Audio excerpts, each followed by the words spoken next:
जय गुरुदेव। गुरु ब्रह्मा गुरु विष्णु गुरु देवो महेश्वर गुरु साक्षात पर ब्रह्म तस्मै श्री गुरुवे नमः। ओम बालार्क मंडला भासाम चतुर्बाहुम त्रिलोचनाम पाशांकुश्वरा भीतिर्धारयन्तीम शिवाम भजे। या देवी सर्वभूतेषु शक्ति रूपेण संस्थिता नमस्तस्यै नमस्तस्यै नमस्तस्यै नमो नमः। प्रिय दोस्तों नमस्कार। सिद्ध साधनाएं चैनल पर मैं आप सबका हार्दिक स्वागत करता हूं, अभिनंदन करता हूं, आशा करता हूं, उम्मीद करता हूं आप राजी खुशी से होंगे, कुशल मंगल से होंगे। आप सबकी कुशलता, आपके परिवार की कुशलता मैं माँ भगवती से, माता महाकाली से हमेशा चाहता हूं। दोस्तों इस वीडियो में मैं भगवान गणपति के कुछ प्रयोग बताऊंगा, है ना। और वो प्रयोग अपने आप में बहुत सटीक हैं, तात्कालिक प्रयोग हैं, प्रामाणिक प्रयोग हैं। वैसे मैं जो भी प्रयोग बताता हूँ वो सब प्रामाणिक ही बताता हूँ, है ना, आजमाए हुए ही बताता हूँ। इसलिए वीडियो को आप पूरा देखिएगा, स्किप न करें, पूरा देखें। और चैनल पर नए हो तो चैनल को सब्सक्राइब करें, लाइक करें, अपने दोस्तों में ज्यादा से ज्यादा शेयर करें और बेल आइकन को प्रेस करके ऑल पर क्लिक करने से हमारे वीडियो का नोटिफिकेशन आपको प्राप्त हो जाएगा। दोस्तों हम कोई भी पूजा करते हैं या कोई भी हवन वगैरह या घर पे भी हम किसी प्रकार का कोई पूजा प्रतिष्ठा करते हैं ना, तो उसमें सबसे पहले हम भगवान गणपति को ही याद करते हैं। हाँ, अगर भगवान गणेश जी को आपने बाईपास कर दिया और आपने कोई भी पूजा की, कोई भी साधना की, तो वह निष्फल हो जाती है, वह सफल नहीं होती, है ना। साधनाओं में सफलतादायक और मंत्रों में और तमाम सारे जो भी मांगलिक कार्य होते हैं, उन मांगलिक कार्यों में हम सबसे पहले गणेश जी को ही याद करते हैं। और ये विघ्न हरता है, हाँ, ये विघ्नों का नाश करने वाले हैं, कल्याणकारी हैं और बहुत ही सौम्य देव हैं, प्रसन्न भी जल्दी हो जाते हैं। इनके अपने भक्तों पर कृपा बहुत जल्दी हो जाती है। हाँ, इनको गुस्सा नहीं आता। भगवान शंकर की तरह सीधे साधे हैं, भोले भाले हैं।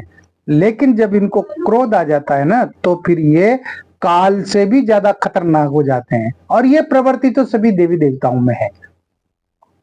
माँ भगवती दुर्गा है, महाकाली है ना, तो ममता की सागर है, अपार ममता बरसती है उसके आंचल से।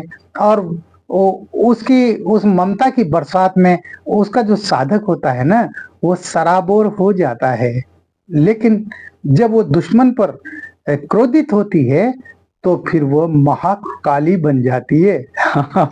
फिर वो बर्दाश्त भी नहीं करती है, वो क्षमा नहीं करती है फिर, है ना। तो ये प्रवृत्तियां तो सभी देवी देवताओं में भी होती है, इंसानों में भी होती है ना। तो इस भगवान गणपति के मैं आपको जो है चंद प्रयोग बताने जा रहा हूं। चंद क्या, एक दो प्रयोग बताऊंगा जो अपने आप में बहुत महत्वपूर्ण है और चमत्कारिक प्रयोग है।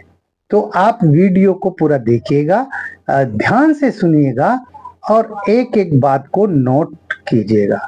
आप जो है जब भी वीडियो देखें तो कागज पेन लेकर के बैठे और खास खास बातों को आप नोट कर लें, ठीक है ना। मैं एक बात ये भी कहना चाहता हूं कि मेरे बहुत सारे जो दर्शक हैं, मेरे साधक तो जानते हैं, मेरे शिष्य तो जानते हैं, है ना। लेकिन बहुत सारे जो नए दर्शक आते हैं ना, वो जब वीडियो देखते हैं तो कमेंट में वो पूछते हैं, गुरुजी हम दीक्षा लेना चाहते हैं, कैसे लें? गुरुजी आपके मोबाइल नंबर क्या है? अरे भाई वीडियो पूरा देखा करो तो आपको मोबाइल नंबर मिल जाएंगे, व्हाट्सएप नंबर मिल जाएंगे। क्योंकि मैं हर वीडियो के अंत में अपने व्हाट्सएप नंबर देता हूं, बताता हूं, ताकि आप बात भी कर सके, आप व्हाट्सएप पर मैसेज भी भेज सके। तो वीडियो को पूरा देखा कीजिए आदि से अंत तक, ठीक है। आइए बात करते हैं भगवान गणेश जी के कुछ तांत्रिक प्रयोगों के बारे में। अगर किसी व्यक्ति के कोई शत्रु है, किसी प्रकार की पारिवारिक बाधाएं हैं, संकट हैं, है ना, किसी भी प्रकार का कोई कष्ट है, तो उसके लिए क्या करना है, कृष्ण पक्ष की अष्टमी या चतुर्दशी। कृष्ण ध्यान से सुनेगा, कृष्ण पक्ष की अष्टमी को या चतुर्दशी को जो मंत्र मैं बता रहा हूं आपको, इस मंत्र को आप एक माला मंत्र जप कर लें, है ना। सुबह के समय कर लें, रात्रि में समय मिले तो रात्रि में कर लें, कभी भी कर लें। ये जो मंत्र है ना, ये सिद्ध मंत्र है, अपने आप में सिद्ध मंत्र है। और जब आप इसको इसकी एक माला करेंगे ना, तो ये मंत्र आपके अनुकूल हो जाएगा। यदि आप रोजाना इस मंत्र की एक माला करते हैं तो आपके परिवार में किसी भी प्रकार के कोई विघ्न होंगे, किसी भी प्रकार की कोई परेशानी होगी, संकट होंगे, दुख होंगे, वो धीरे धीरे सब समाप्त हो जाएंगे। ये बहुत चमत्कारिक मंत्र है। तो मंत्र इस प्रकार है, ओम क्षाम क्षीम ह्रीम ह्रूम क्रौम क्रेम फट स्वाहा। ओम क्षाम क्षीम ह्रीम ह्रूम क्रौम क्रेम फट स्वाहा। ये टोटल बीज मंत्र हैं और इनका उच्चारण बिल्कुल सही होना चाहिए। जैसा मैंने बोला है ना, ऐसा ही उच्चारण होना चाहिए। अगर बीज मंत्रों के उच्चारण में आपने जो है थोड़ा सा भी अगर गलती कर दी, थोड़ी सी भी गलती कर दी ना, तो फिर जो है वो मंत्र काम नहीं करता, है ना। इस मंत्र के लिए आप जो है रुद्राक्ष की माला ले सकते हैं, जो गणेश मंत्रों से प्राण प्रतिष्ठित होना चाहिए, या आप साफल्य माला ले सकते हैं, सर्व सिद्धि माला। सर्व सिद्धि माला से यदि आप जप करेंगे तो आपको हर प्रकार से लाभ होगा, हर प्रकार से आपकी संकट हैं, आपकी परेशानियां हैं, वो समाप्त हो जाएंगे। आपके शत्रु वो निस्तेज हो जाएंगे, आपके शत्रु आपको परेशान नहीं करेंगे।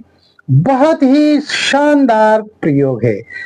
मैं आपको घर की बात बता दूं, इस मंत्र का प्रयोग, इस मंत्र का जप मैं रोजाना करता हूं और बरसों से कर रहा हूं, और मेरे तमाम सारे विघ्न, सारी समस्याएं सब समाप्त हो गई इस मंत्र के द्वारा। हाँ, है ना। तो आप भी विश्वास रखिए और विश्वास के साथ और श्रद्धा के साथ कीजिए, आपको निश्चित रूप से सफलता मिलेगी। इसका एक और दूसरा जो सबसे महत्वपूर्ण प्रयोग मैं बता रहा हूं, अब उसको ध्यान से सुनिएगा। आप जो है किसी भी बुधवार को, है ना, शुक्ल पक्ष का हो या कृष्ण पक्ष का हो, बुधवार के दिन आपको नीम का जो वृक्ष होता है, पेड़ होता है, आपको उसकी जड़ लानी है और उसकी जड़ ला करके और उसकी एक गणेश जी की प्रतिमा बनानी है ना।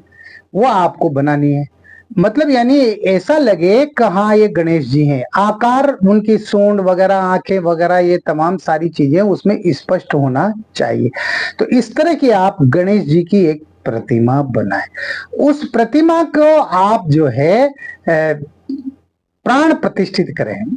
अब प्राण प्रतिष्ठित तो आपको करना आता नहीं है, और अगर आता है तो कर लीजिएगा, नहीं आता है तो आपके आसपास कोई पंडित हो तो उससे करवा लीजिएगा, या फिर आप मुझसे प्राप्त करना चाहें तो आप मुझसे प्राप्त कर सकते हैं, लेकिन उसके लिए आपको समय देना पड़ेगा, ठीक है ना।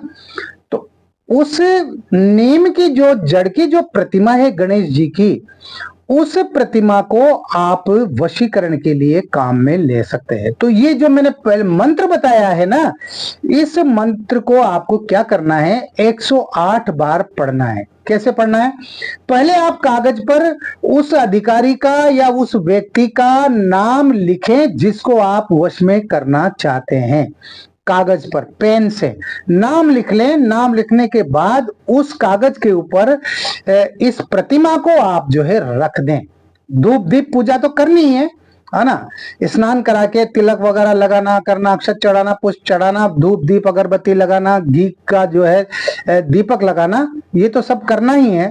ये सब करने के बाद में आपको जो है मंत्र को 108 बार पढ़ना है, यानी एक माला मंत्र जप करनी है, बस कुछ नहीं करना।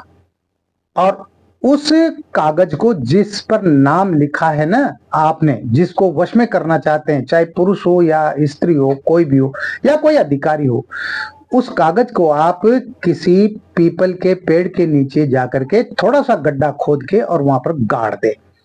भयंकर वशीकरण होगा, वह आपके वश में होगा ही होगा, इसमें कोई शंका नहीं है, कोई दो राय नहीं है ना। तो इस तरह से आप वशीकरण का प्रयोग कर सकते हैं। तो ये वशीकरण आप प्रेमी प्रेमिका बनने के लिए कर सकते हैं। ये वशीकरण आप जो है पति पत्नी में आपसी खटपट है तो उसके लिए कर सकते हैं। पति पत्नी के विचार मैच नहीं खाते हैं आपस में, उनमें जो है तनातनी रहती है ना, तो वो तब कर सकते हैं। या आपके कोई रिश्तेदार हैं आपके विरुद्ध जा रहे हैं, आप उनके लिए कर सकते हैं। या आपका कोई पड़ोसी हमेशा आपके विरुद्ध जाता है ना, तो उसको जो है मोहित करने के लिए तब आप कर सकते हैं। कहने का मतलब ये वशीकरण का प्रयोग आप किसी के लिए भी कर सकते हैं, लेकिन क्रिया यही रहेगी। और अगर आप उस प्राण प्रतिष्ठित प्रतिमा को रख करके और अपने उसको बाएं तरफ, अपने हाथ के बाएं तरफ उस प्रतिमा को रख करके अगर आप एक माला मंत्र जप करते हैं इसी मंत्र की, तो किसी भी प्रकार की कोई भी परेशानी होगी उस परेशानी का अंत हो जाएगा, हो जाएगा। आप जो भी मनोकामना करेंगे, जो भी आप इच्छा करेंगे, बोलेंगे उससे प्रतिमा से कि मेरी ये इच्छा है, मेरी ये मनोकामना है, ये पूरी होना चाहिए, है ना। और फिर आप जब मंत्र जप करेंगे तो निश्चित रूप से आपकी मनोकामना पूरी होगी, है ना। आप कागज में अपनी जो है इच्छा मनोकामना लिख करके उसके ऊपर उस प्रतिमा को रख करके और आप एक माला मंत्र जप कीजिए। सिर्फ एक माला मंत्र जप करना है, ये सिद्ध मंत्र है। और इस तरह से आप जो है अपनी इच्छाओं की पूर्ति कर सकते हैं, वशीकरण कर सकते हैं। और आप खतरनाक वशीकरण करना चाहते हैं, यानी कि तुरंत फायदा मिले, सामने वाला व्यक्ति तुरंत जो है तुम्हारे पास वश में होकर के आ जाए, तो आप वो भी कर सकते हैं। लेकिन उसके लिए क्या करना पड़ेगा आपको, अगर आप स्त्री को वश में करना चाहते हैं तो शनिवार के दिन उसके बाएं पांव के नीचे की मिट्टी लेकर के आए और उसकी जो है आप उस स्त्री की प्रतिमा बनाएं, मिट्टी की आपको स्त्री की प्रतिमा बनानी है। तो स्त्री की इस प्रतिमा को जो आपने उसके पांव के नीचे की मिट्टी से बनाया है, इसको दाएं हाथ में लेना है और गणेश जी की प्रतिमा को आपको बाएं हाथ में लेना है और 108 बार इस मंत्र को पढ़ना है। और 108 बार इस मंत्र को पढ़ने के बाद स्त्री की जो प्रतिमा है ना, उसको गणेश जी की प्रतिमा के ऊपर चढ़ा देना है, यानी गणेश जी की प्रतिमा के ऊपर रख देना है और रख दीजिए और जबरदस्त वशीकरण होगा हाँ उस महिला का, और वो महिला दौड़ी दौड़ी आपके पास चली आएगी। यदि कोई महिला यदि करना चाहती है इस तरह से अपने पति के लिए या किसी दूसरे पुरुष को अपने वश में करने के लिए, तो वह भी जो है पुरुष के दाएं पैर की मिट्टी लेकर के आए शनिवार के दिन ही और पुरुष की आकृति बनाए, उसकी जो है प्रतिमा बनाए, उस मिट्टी की प्रतिमा बना करके बाएं हाथ में गणेश जी की प्रतिमा रखे और दाएं हाथ में उस पुरुष की जिसको वो बस में करना चाहते हैं उसकी प्रतिमा रखे। 108 बार इस मंत्र को पढ़ें और 108 बार इस मंत्र को पढ़ करके और उस पुरुष की प्रतिमा को गणेश जी की प्रतिमा के ऊपर रख दे। पूरी तरह से वह व्यक्ति, वह पुरुष उस स्त्री के वश में हो जाएगा। बहुत जबरदस्त प्रयोग है, आजमाया हुआ प्रयोग है। लेकिन मैं जैसा कि कहता हूं हर वीडियो में, इन वशीकरण प्रयोगों का आप कभी भी दुरुपयोग न करें। अच्छे कार्यों के लिए इन मंत्रों का प्रयोग करें। मिलते हैं फिर एक नए वीडियो में नई जानकारी के साथ, नए प्रयोगों के साथ। तब तक बने रहिए सिद्ध साधनाएं चैनल पर, जो आपका अपना है।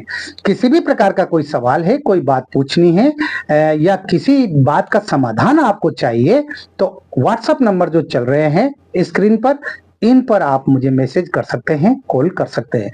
किसी भी प्रकार की प्राण प्रतिष्ठित सामग्री यदि आपको चाहिए वो आप मुझसे प्राप्त कर सकते हैं, या फिर आप जहां भी आपकी इच्छा हो वहां प्राण प्रतिष्ठित करवा ले, मुझे कोई आपत्ति नहीं है, कोई दिक्कत नहीं है। मैं एक बात बता दूं, हो सकता है आपको मेरे पास जो प्राण प्रतिष्ठित सामग्री मिले वो आपको थोड़ी महंगी लगे, लेकिन दोस्तों मैं पूरी ईमानदारी के साथ में इन सामग्री को प्राण प्रतिष्ठित करता हूं। इनमें समय लगता है और इनमें खर्चा भी होता है, तो मैं जो वाजिब होता है ना, मैं वाजिबी लेता हूं। वशीकरण के लिए मूंगा माला मंगवा रहे हैं बहुत, सॉरी, रक्त गुंजा की माला मंगवा रहे हैं। वशीकरण के लिए रक्त गुंजा की माला मंगवा रहे हैं, ठीक है, रक्त गुंजा की माला बाजार में सस्ती मिल जाती है, अरे लेकिन उसको प्राण प्रतिष्ठित करने में पसीना आ जाता है भाई, है ना। 3-3 घंटे जो है बैठना पड़ता है, उस पर मंत्र जप करना पड़ता है, और तब जाकर के वो प्राण प्रतिष्ठित होती है। उसके अंदर मोहन, वशीकरण, आकर्षण, ये सारी चीजें पैदा होती है, तब जाकर के जो है वो माला काम करती है। इसलिए आपको जो भी मंगाना हो आप मंगा सकते हैं, नहीं मंगाना चाहे कोई दिक्कत नहीं है, मुझे कोई परेशानी नहीं है, क्योंकि ये मेरा धंधा नहीं है, मेरा रोजगार नहीं है। जो वाजिब पैसा लगता है मैं वही लेता हूं। आप कहीं से भी करवा लीजिए, आप बिल्कुल फ्री हैं, स्वतंत्र है, जहां आपकी इच्छा हो आप करवा लीजिए, है ना। प्राण प्रतिष्ठा करने वाले और भी बहुत से लोग हैं, पैसा तो वो भी लेंगे, है ना। तो इसमें कोई आपत्ति वाली बात नहीं है। मिलते हैं फिर एक नए वीडियो में, नई जानकारी के साथ, नए प्रयोगों के साथ। तब तक बने रहिए सिद्ध साधनाएं चैनल पर, जो आपका अपना है। और आप खुश रहें, प्रसन्न रहें, हंसते रहें, मुस्कुराते रहें। जय गुरुदेव।